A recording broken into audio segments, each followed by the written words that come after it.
Hey, I just wanted to do another video of Bishop. Like I said, he's the good kid. He doesn't get as much airtime because of his lack of, interesting problems and hilarious misadventures.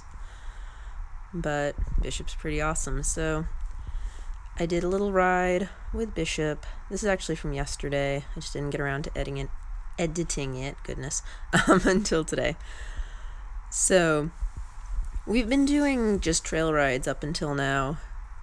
We had the big move, we were settling in. I was just, getting him used to the area, making sure he was okay with leaving the other horses and all that. So we've just been doing trail rides. So today was the first day trying to get him back into a little bit of actual flat work. He's been doing groundwork, like I showed him on the Pessoa system. We've been doing transition work on the lunge. But I wanted to get back to some actual work under saddle. This is also the first time I've ridden him in the bit since we've been here. Oh, you're going to see some fun editing like that. Sorry.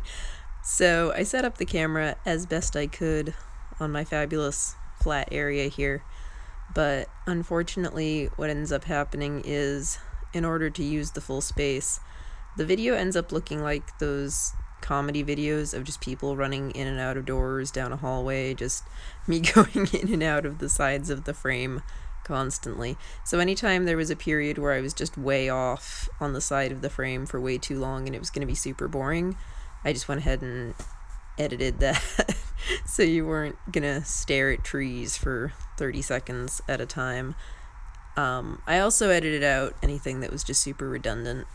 The actual session was probably about a half hour, so I've trimmed it down a bunch because no one needs to look at me for that long ever. So I was saying this is the first time I've ridden him with a bit since we've moved. He isn't crazy about the bit, and the only reason I was using a bit on him before is because there were plans to take him to dressage shows, and of course bitless is not yet legal for dressage showing. But I'm not, having ridden him today, and he's really not crazy about it compared to how he's been going in the halter the past couple weeks.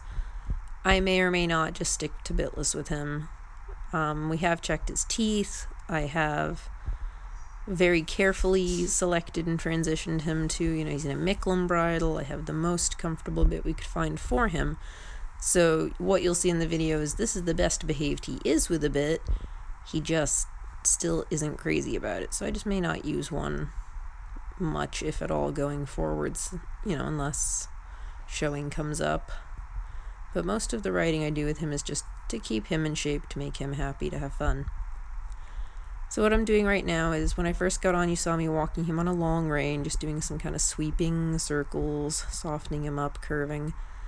And then I'm spiraling him into a turn on the forehand. I do it this way. Some people will stop and then try to get their turn on the forehand.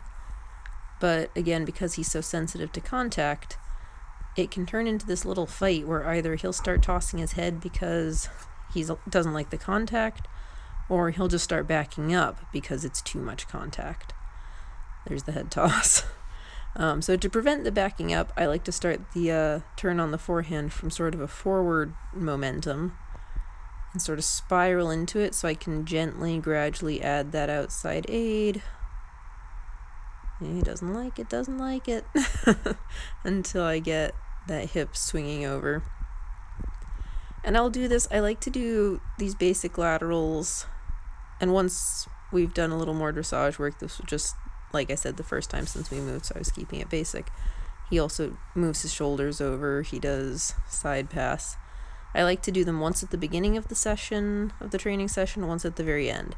And there's a huge difference, like when the horse is cold, as they say, when you first get on, the movements are harder, they're stiffer, he's not as responsive, and then at the end, after we've done some trot work, some canter work, we've been moving around, everything will swing more freely, he'll be a lot more responsive, he'll be a lot softer. So I cut out a little more. I was just kind of doing more of those long rein serpentines at the walk. I did more of the same, so I went ahead and edited that. I went straight to some of the trot work I did. And at the trot, again, pretty similar. I did a lot of serpentine kind of activities, just a lot of softening, really moving him from that inside leg to outside rein. A lot of that same stuff that's part of turn on the forehand. All just very basic. Curving the horse, getting the horse responsive. You can see, maybe you can see, Bishop is very sensitive, very responsive, so you'll see his head do these little pops. That's just, if I just squeeze my ring fingers, that is enough to give him a bit cue to put his head into position. So he'll start popping up and just tiny squeeze, tiny squeeze. The plunging, the diving, whatever word you use for it when they kind of drop their head forward is, it's a little bit of protest on his part. Again, he doesn't like the bit, hasn't used it in a while. I try to give with that. I don't want to hit him in the mouth when he does it. But try to leg him forward through that. I prefer that to the head tossing. It's more of a contact seeking. The head tossing is just, he's done. He's over it. He's looking for an out once he starts head tossing. So I would rather him dive forward than head toss, honestly.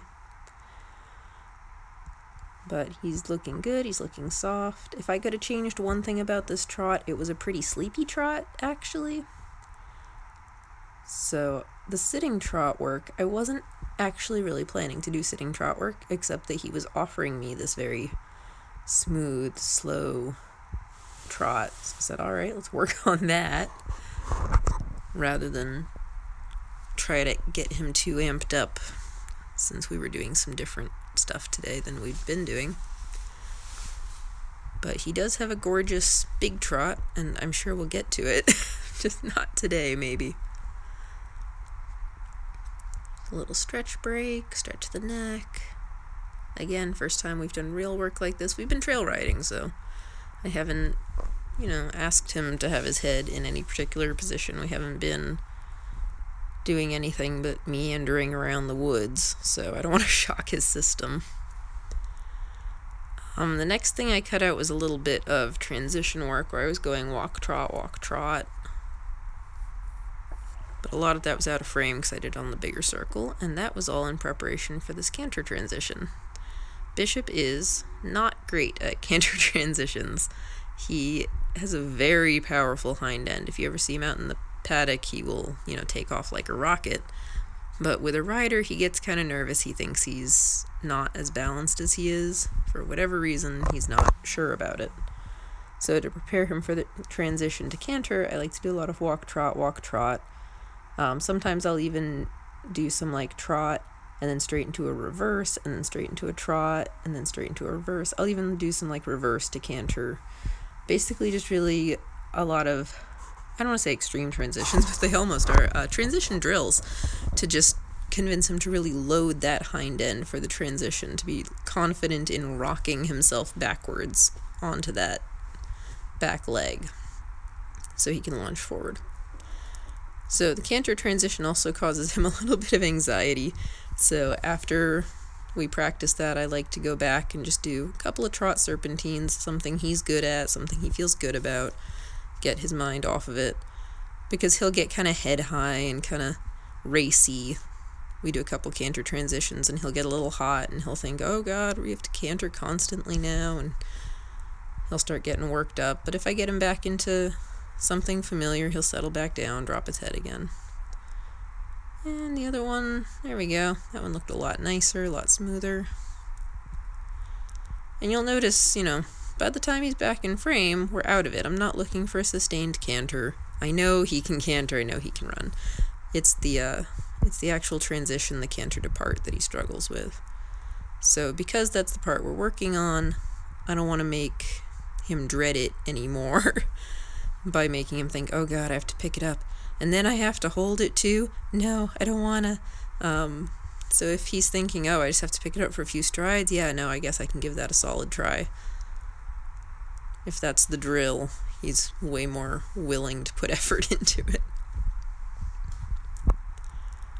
And back down. So yeah, you can see at the canter, he loses that nice head shape. He gets a little head high from stress. He kind of tightens up his back a little. He's just not confident about holding his body posture, holding his balance. We've been working on his core strength too.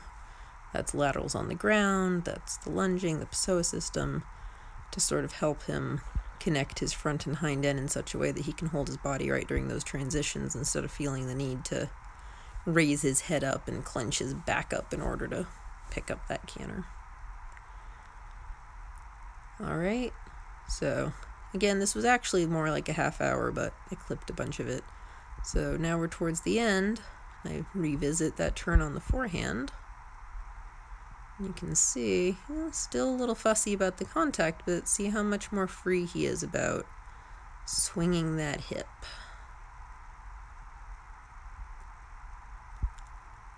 He was really sticky in the beginning about it.